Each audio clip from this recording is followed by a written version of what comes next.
56 करोड़ संख्या का भगवान का अपना निजी परिवार था। और आजकल हम लोग कहते भाई जनसंख्या बहुत बढ़ गई, नारा लगा दिया हम दो हमारे दो। आजकल इसमें भी संशोधन हो गया, हम दो हमारा एक, बेटा हो चाहे बेटी बस एक ही बहुत है। और इसी देश में कुछ लोग कहते हैं हम 5 हमारे 25। वो अपना नारा लगा करके अपना अभियान आगे बढ़ा रहे हैं। जरा सोच के देखिए, यदि यही सिलसिला चलता रहा तो भारत का भविष्य क्या होगा, बांग्लादेश का भविष्य तो आप देख ही रहे हैं।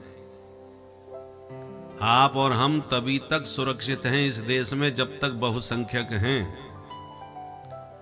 जिस दिन संख्या बराबर की भी हो जाएगी तो आप यहां रह नहीं पाएंगे, और आप यदि यहां नहीं रह पाएंगे तो कहां जाएंगे, जरा सोच के देखिए। है कोई देश हिंदुओं का? कोई देश पूरे विश्व में नहीं है। इतनी विशाल जनसंख्या होने पर भी हम हिंदुओं के पास एक देश नहीं अपना कहने के लिए। और जिस दिन आप देखिए, पाकिस्तान भी भारत ही था, बांग्लादेश भी भारत ही था, उसी के हिस्से बने। आज वहां पर कोई हिंदू सुरक्षित नहीं है, वैसे तो बचे ही नहीं है, और गिने चुने जो बचे हैं वो भी सुरक्षित नहीं है। इतना बड़ा उद्योगपति बांग्लादेश का केवल शर्मा जी थे। इतने बड़े उद्योगपति थे कि वहां की सरकार को सहयोग मिलता था उनकी संपत्ति से, बहुत बड़ा वित्त का सहयोग उस सरकार में जिनका था। किंतु शर्मा जी होने की वजह से महाराज उनको बांध करके घसीट घसीट करके उनके प्राण ले लिए, मृत्यु दंड मिला। केवल शर्मा जी होने का उन्हें दंड मिला। ये आज नित्य प्रति नई नई वीडियो आ रही हैं। आजकल तो सोशल मीडिया का जमाना है, कुछ भी कोई रहस्य छुपा नहीं है। तो आप देख लीजिए, उस भारत ही तो था, परंतु आज पड़ोसी और सारे विश्व में एक आवाज कोई नहीं उठा रहा, क्योंकि हिंदू है इसलिए किसी को कोई फर्क नहीं पड़ रहा। यदि इसी की जगह कोई और होता तो पूरे विश्व में मानवता का ढिंढोरा पीटना चालू कर देते। मानवता पर बहुत बड़ा संकट है ये, है? मानवाधिकार की बातें करने लग जाते, न जाने क्या क्या बातें होने लगती। इसलिए समय रहते सजग होने की आवश्यकता है। और समय रहते हुए हम सनातनी समस्त हिंदू एक नहीं हुए, संगठित नहीं हुए, तो वो दिन ज्यादा दूर नहीं जो बांग्लादेश जैसी स्थिति भारत में भी उत्पन्न हो सकती है। इसलिए हमारे ऋषियों ने बहुत पहले ही सावधान कर दिया, संघे शक्ति कलौ युगे। कलयुग में संघ में ही शक्ति होगी, जो संगठित होगा वही सुरक्षित होगा। इसलिए बहुत से लोग कहते हैं कि आप महाराज राजनीतिक चर्चा कोई मत किया करो, अपने भागवत कहो। तो हम तो भागवत ही कह रहे हैं भैया, राजनीतिक चर्चा करते भी नहीं है। परंतु व्यासपीठ इसका नाम है, व्यासपीठ है, और ये सनातन धर्म की व्यास गद्दी है। सनातन धर्म के व्यासपीठ से हम सनातन धर्म के अपने सुहृदों को सावधान नहीं करेंगे तो कहां से करेंगे? और व्यासपीठ से हम नहीं कहेंगे तो और कौन कहेगा भाई? धर्माचारी की गद्दी है, और धर्म की रक्षा के प्रति सजग करना हमारा दायित्व बनता है। क्योंकि यदि हम कल सुरक्षित नहीं रहेंगे तो कौन भागवत कहेगा, कौन सुनेगा? है? आप रामचरितमानस की चौपाई नहीं बोल पाएंगे। एक बार जब हम भारत माता मंदिर हरिद्वार में कथा कह रहे थे, पूज्य श्री सत्यमित्रानंद जी महाराज उनके सानिध्य में आयोजन हो रहा था, तो 300 हिंदू पाकिस्तान से आए थे कथा में। उन सब ने कहा महाराज हम भी आपकी कथा कराना चाहते हैं पाकिस्तान में। हमने कहा बहुत अच्छी बात है, परंतु महाराज हमारे यहाँ पोस्टर तो लग नहीं सकता, बैनर भी हम लगा नहीं सकते, माइक हम बजा नहीं सकते, केवल चुपचाप गुप्त विधि से हम भीतर कमरे में किसी हॉल में कथा करा सकते हैं। हमने की तब तो हो गई कथा। अब जरा सोचिए, जो वहां रहते हैं हिंदू हैं, कथा कराना चाहते हैं, परंतु माइक भी नहीं लगा सकते, ये स्थिति हो गई थी वहां। परंतु एक हमारे बहुत ही प्रिय हैं, श्री कृष्ण किशोर दास जी। उन्होंने हमारी कथा सुनी और हमारी पुस्तक भागवत कल्पद्रुम है उसे खरीद के ले गए और फिर उसका स्वाध्याय किया और फिर हमसे टेलीफोन पर संपर्क किया। बोले महाराज आपकी आज्ञा मिले तो आपकी अनुमति से हम यहाँ भागवत कहना प्रारंभ करें। हमने कहा हमारी हृदय से आपको आशीर्वाद और शुभकामनाएं हैं, आप वहाँ के हिंदुओं को कथा सुनाना प्रारंभ करें। तो वो घर घर जाके छोटे छोटे कथा का स्वरूप बनाना चालू किया और आज भगवान की कृपा से उनकी 150 माने 150 भागवत पूरी हो चुकी हैं। पाकिस्तान में हिंदुओं को संगठित करके कथा करते हैं जगह जगह। कहने का तात्पर्य यह है कि आज स्थिति यह है कि जैसे तैसे वो बेचारे भागवत सुना पा रहे हैं हिंदुओं को इकट्ठा करके चुपचाप गुप्त विधि से। ऐसा नहीं कि पांडल लगा के कर लें कि माइक बजा के कर लें। और जब उनकी कथा पूरी होती है तो हमसे वीडियो कॉल पे संपर्क करते हैं कि देखो हमारा ये श्रोता है, तो वहाँ पर टीवी से वो कनेक्ट कर देते हैं। 10-15 मिनट हम यहाँ से उनको शुभकामनाएं आशीर्वाद भी देते हैं। तो वहाँ के भक्त हिंदुओं को हम देखते हैं कि बेचारे जब हमारा चित्र उस टीवी पे आता है तो सब आरती उतारते हैं, माला पहनाते हैं वही टीवी पर। हम अपने घर से ही शुभकामनाएं उन्हें देते हैं। तो हम देखते हैं वहाँ के हिंदुओं में श्रद्धा भक्ति तो कहीं भी नहीं है और वो बड़े हिम्मत वाले हैं जो पाकिस्तान में रह करके भी अपने धर्म का ये केन प्रकारेण पालन कर रहे हैं, अपने धर्म की रक्षा कर रहे हैं, उसका आचरण व्यवहार कर रहे हैं।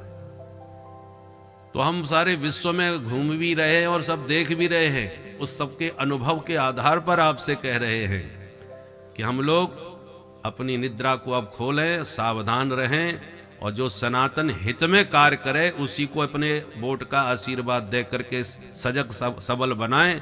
क्योंकि यदि हमने समय रहते ये सावधानी नहीं दिखाई तो हमारी स्थिति भी बहुत भयावह हो सकती है। इसलिए संघे शक्ति कलो योगे, इस मंत्र को याद रखिए। और अपने ऐसा कौन, जैसे मुसलमानों में भी क्या जाति नहीं होती, कई प्रकार की जातियां होती हैं, उनमें तो इतना विद्रोह होता है आपस में, सिया सुन्नी का झगड़ा तो आप सुनते ही रहते होंगे।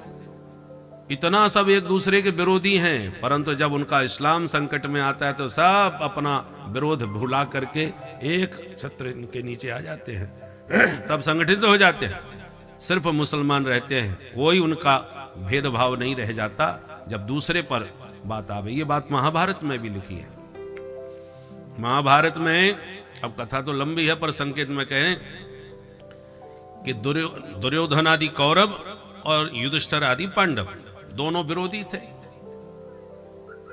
छल बल के माध्यम से पांडवों को वनवासी बना दिया गया। दुर्योधन ने सर्वस्व हरण कर लिया। 13 वर्ष के लिए वनवास, 12 वर्ष का वनवास और 1 वर्ष का अज्ञातवास। जंगल जंगल भटक रहे थे पांडव। और उस दशा में दुर्योधन फिर भी चैन से नहीं रहा। जब वो जंगल में रह रहे थे पांडव, जिन किन प्रकार ने निर्वाह कर रहे थे, राजकुमार होते हुए भी जंगल में, तो दुर्योधन को पता चला कि अमुक जंगल में है, तो वहीं पर अपनी कुछ सुंदरियों के साथ, वहां जलाशय था, सरोवर, उसमें जल विहार करने के लिए पहुंच गया। पास में ही पांडव रुके हुए थे, वो देख रहे थे। उनको चिढ़ाने के लिए कि देखो तुम्हारी अपनी दुर्दशा और देखो मेरा ऐश्वर्य। जल विहार करने लगा सुंदरियों के साथ सरोवर में। भीमसेन को भयंकर क्रोध आ गया, परंतु धर्मावतार श्री युधिष्ठिर जी महाराज सबको नियंत्रित करके रखे। इतने में एक गंधर्व आ गया, वो भी उसी का सरोवर था, वो उसमें स्नान करने आया करता था। वो जब आया तो दुर्योधन से कहा निकलो बाहर। तो दुर्योधन ने अकड़ दिखाई, तो युद्ध हो गया। और युद्ध में गंधर्व ने दुर्योधन सहित सबको बंदी बना लिया और पकड़ के बंधक बना करके ले जाने लगा। अब तो दाव उल्टा पड़ गया। दुर्योधन को कोई अपना रक्षक दिखाई नहीं पड़ा कि किससे मैं रक्षा की गुहार करूं।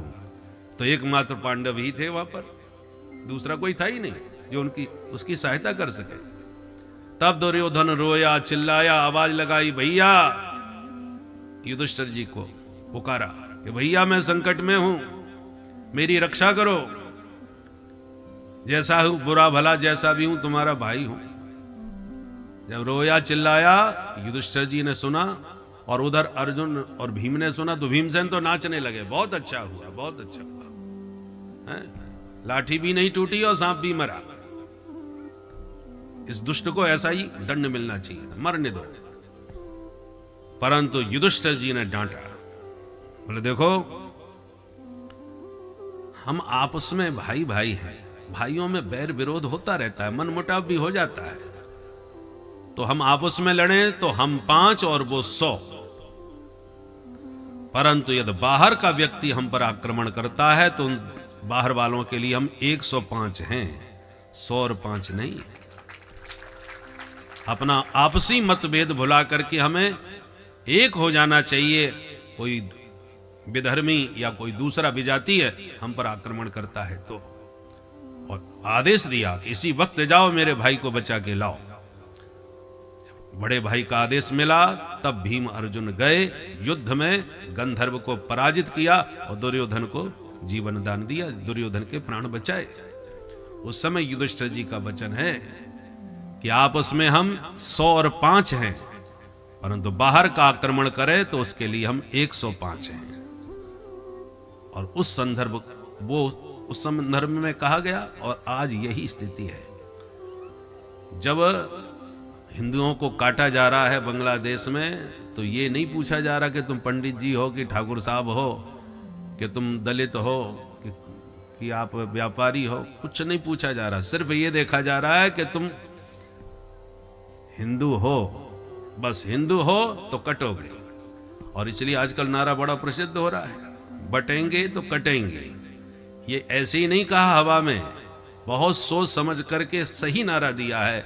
और ये नारा आज प्रत्यक्ष आप देख रहे हैं, ऐसा नहीं कि कल्पना कर रहे हो, प्रत्यक्ष देखते जाइए पड़ोस में जो हो रहा है।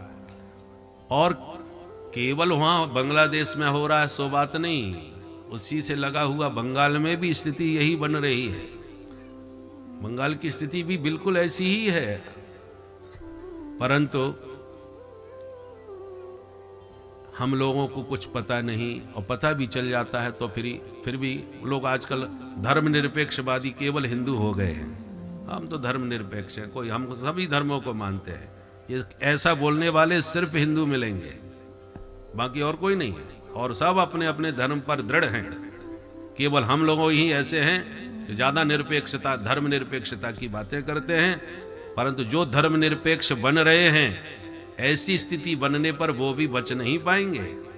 इसलिए समय रहते सावधान होने की आवश्यकता है। बोल सनातन धर्म की जय, भारत माता की जय। तो जो एक देश हमारा है वह सुरक्षित बना रहे, उसके लिए भी आपको सावधान रहने की आवश्यकता है, नहीं तो हम लोग ज्यादा समय तक इस प्रकार सुरक्षित नहीं रह पाएंगे। बोल वृंदावन बिहारी लाल की जय।